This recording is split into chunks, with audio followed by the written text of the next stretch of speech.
Hi, good morning everyone. My name's Johnny Rust. I'm one of the Obs and Gynae consultants in Southampton. And I'm just doing 3 bite-sized little talks with the overall title is Stress, Resilience, Kindness and COVID. Resilience has been a huge issue and stress has been a huge issue in Obs and Gynae as a whole, and then of course COVID has come up and made it all more acute for different reasons. So the first chunk we're going to cover now is looking at the problem, and the second thing is looking at resilience as a concept, and then the third is what we can do about it. So here we are, session 1. Right, so kicking off, I was a trainee not long ago. I got this consultant job in March 2019, and I'm very aware of the stresses and strains going through training as a doctor, as a junior doctor. So here we are as a doctor with our head, and into this head comes all these stressors, they pile in. The big one, of course, starting off is logbook. And the logbook has changed, the new e-portfolio, trying to get your head around that. Constantly thinking, should this be a work-based assessment? Have I done enough reflections? And of course, the numbers thing has changed a bit with the new format, but still the stress is there. And then getting your head around the new curriculum and everything you're supposed to do with that. A lot of stress. There's that, and then there's family. Family can be a huge source of delight, but a huge source of stress as well. So the third one, workload. So looking at the amount of pressure coming on you. You should be doing this, you should be better at this, why aren't you doing this? It's not always said in that way, and hopefully it's not said in that way, but there's always that underlying pressure to be working hard. Rota gaps. Now before COVID came along, significant work rota gaps across the country, as we know. Nearly every hospital around has got gaps in their SHO grade, middle grade and consultant grade as well. Lack of control. We know autonomy is a key pillar of well-being, and when we have lack of autonomy, lack of control over where we work, we send the form in, please can I work in Southampton this year? We don't know if it's going to happen or not. We always feel there's not many jobs where it's dictated where we're going to suddenly have to move to and start working. And that can be a great stress on people's lives, being able to plan ahead. And what happens to your partner if you're having to significantly commute and consider moving? There was the new contract, of course, recently. I was on the picket lines trying to prevent that happening, but it came in with the new normal of working times, working conditions, some positive, some negative. BowGABA and the questions this raises about personal culpability when there's systemic problems, when we're in a hospital, when the systems are down, when the patient's been moved, where we've just come back off mat leave, all these different things mount up, all the holes in the Swiss cheese line up, the error happens, who's to blame? Is it the systems and the lack of safety controls, or is it that individual that made that decision? And that puts a lot of pressure, and I think that's made a lot of doctors feel a lot more stressed about any mistakes they might make in their workplace. Finance is a huge source of stress for an awful lot of people. We're relatively well paid, but that doesn't take that stress away. ARCPs and the constant pressure of being able to prepare for those. And then complaints and GMC, potential referrals. Thankfully, GMC referrals are more unusual. Complaints are quite common. So be aware, seek help when they happen. Go and talk it through with people. And then of course, poor outcomes. Our fabulous speciality is a good news speciality, but sometimes when tragedy happens, it can be catastrophic for the parents, for the baby, and for us, the second victim, in that we were involved in the decision making, and therefore we can hold ourselves hugely to blame if there's been a poor outcome. The rights or wrongs of it, there's always questions around there, but the main thing is can be a significant source of stress. So all these things just crowd in and fill our head with noise, with stress. And we know that hospital doctors, all doctors carry this enormous stress. There was a recent study done in 2017 by McCain, a single hospital in Northern Ireland, looking at rates of burnout with these hospital doctors. And they found that 37% of all the doctors across the hospital reported high levels of burnout. And then for the NHS as a whole, so there's a yearly survey that's done for the NHS staff, and nationally 40% of all NHS staff reported feeling unwell due to work-related stress. 40%. Then obs and gynae. Now we know in obs and gynae there's significant attrition rates. Between 30-37% in most deaneries across the country of trainees don't make it through to CCT for whatever reason. But we know stress and the stress of the job itself can play a massive part of that. Tom Bourne last year in 2019 did a study, did a massive survey across obs and gynae doctors, and trainees themselves rated significantly high on the burnout scale. So we're looking at burnout, we look at, and there are three aspects. One is emotional exhaustion.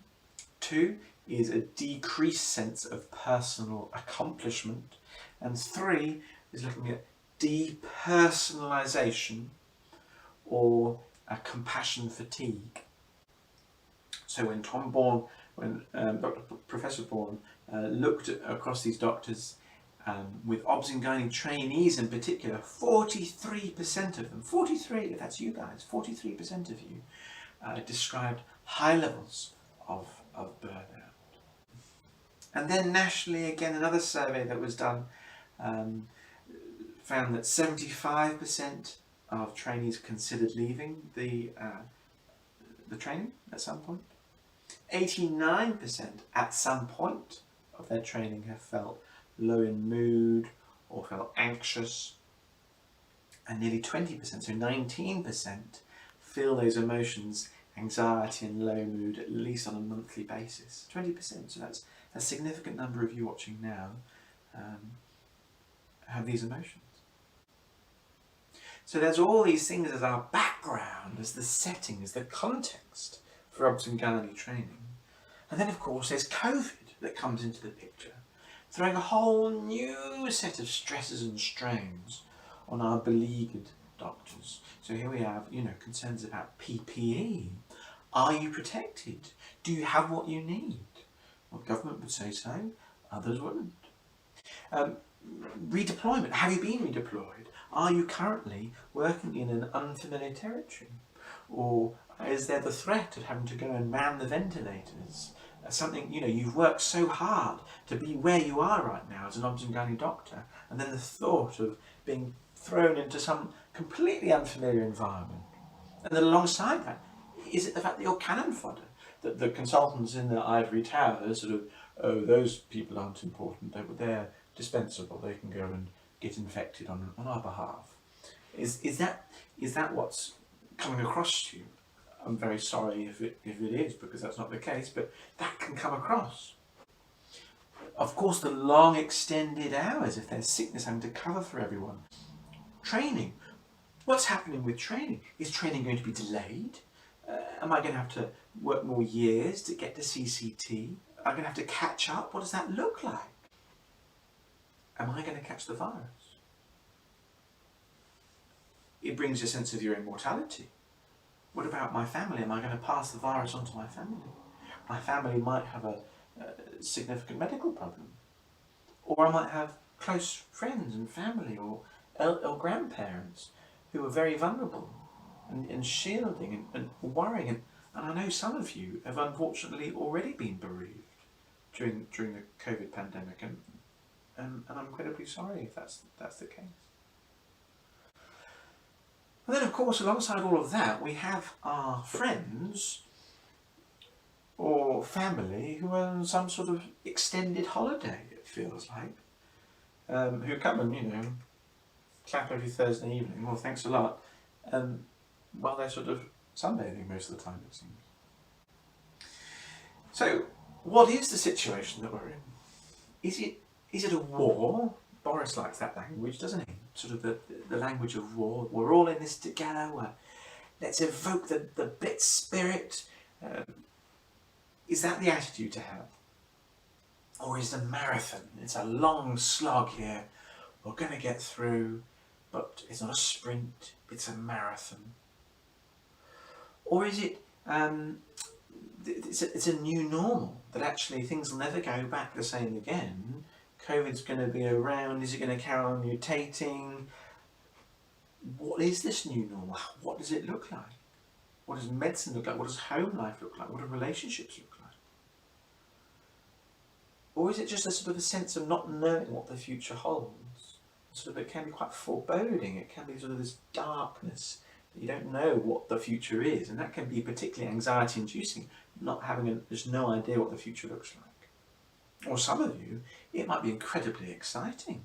The opportunities that this brings, the fact that medicine is changing at a really rapid rate, and being here at this time and seeing what it becomes, for some of us is quite exciting. So, all these issues, the contextual issues and then the COVID-related issues, we have our little trainee pottering along and everything just flooding into your head, and it's enough to cause anyone to become stressed, isn't it?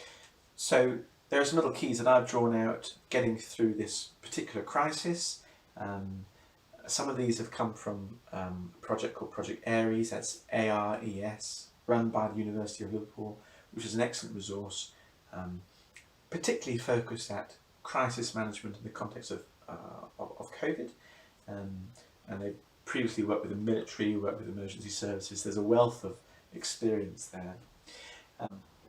So I love a good acronym, so here we are. Impact. So the first one is I, is me, is looking after myself. And this is because in these moments of intensity, and this is a really intense moment, the things that we enjoy doing when we're by ourselves or with our loved ones get crowded out, get pushed to the side. And so this is just a moment just to remember to keep doing those things. Create, protect those spaces in your week to do the things which you enjoy doing, to do things which help define you. Because if you stop doing those things, you'll find that you just get snapped more easily. You get tired more easily. You're more emotionally exhausted. So look after yourself. M is for mission. Know what your mission is. If you've been redeployed, you're in ED or AMU or in ICU, it's very clear what your mission is. If you're running a skeleton staff and it's just 12-hour shifts, keeping the obs and gynae ship afloat, then it's very clear what your mission is.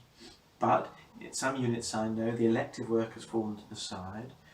There's not much sickness, there's some sickness but not too much, and there hasn't been redeployment. So we're left with actually a glut of staff with not much to do. So the key here is be clear what your mission is, and if work hasn't given you one, then find one for yourself. Be clear when you're going in each day what it is you're going to achieve. Educational things, e-learning things, projects, audits, research. There's so much you can do. Be clear what your mission is so that you can apply yourself to it and make sure that you achieve these goals, because if you don't have a mission, then you get frustrated, you get bored, you get angry, and again you snap. P, peers. There's two aspects here. The first thing is honest chat, and the key word is vulnerability.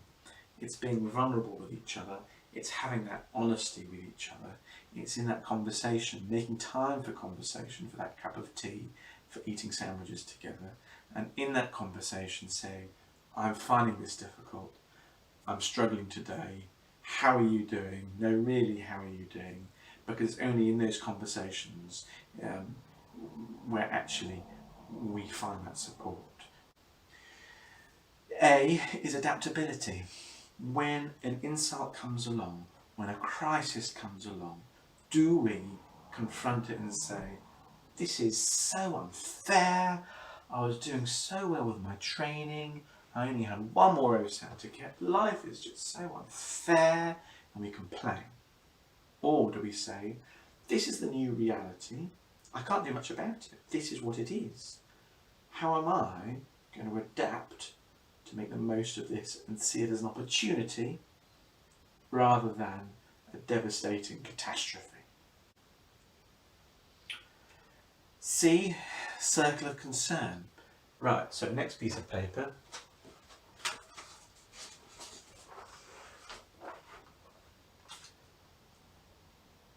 Circle of concern.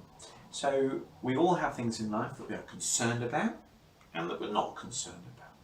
Currently, at the moment, I'd suggest that we are all concerned about COVID. It's a concern for all of us.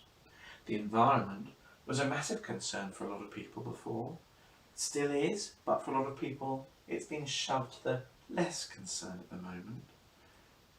And there are so many things. The ability to perform forceps delivery is a significant concern for a lot of people. Your family, your auntie who's got diabetes and is at risk in this time, is it a concern? So we all have things that we are concerned about and not concerned about. But the key here is what's your circle of influence? Because a lot of COVID stuff we have very little influence over. We have very little influence over the death rate. We have very little influence over the government strategy. And so the question is, are you going to expend significant amounts of mental energy on those things? The things which lie within a concern but not influence. Or let's actually conserve our energy on the things that we can influence. Because if we just focus on the things that we can influence, then we can change those. And we achieve things and we grow. And in a crisis situation, if we're spending lots of energy on the things that we actually can't change, then we're going to get exhausted and spent pretty quickly. So focus on what you can influence, achieve that, and you'll find that area of influence grows. And then there's training. And there's two aspects of training here. Is prepare. So if you're going to get redeployed to intensive care, then learn how to use a ventilator. If you're going to get redeployed to AMU, then get out your old cheese and onion and remind yourself how to manage an MI. So pretty obvious stuff, but actually preparation is so key to performing well in the crisis. And then visualization, and this is more, for surgical specialties. So as a gynaecologist performing this trickier surgery, I will always the night before try and run through it in my head, because that's well proven. If you visualize what you need to do, whatever it is, visualize it, then you'll do it better on the day. So here we are. Is the Johnny approach to getting through a crisis: impact, me, mission, peers, adaptability, circle of concern, and training. So we've talked about the intense stressors going on in obs and gynae as a whole, within medicine as a whole, and then what COVID has brought along as well. So here's the problem. This is the problem. So that's it for phase 1. In episode 2, what we're going to look at is what the concept of resilience is. And in episode 3 will be, well, what can we do about it?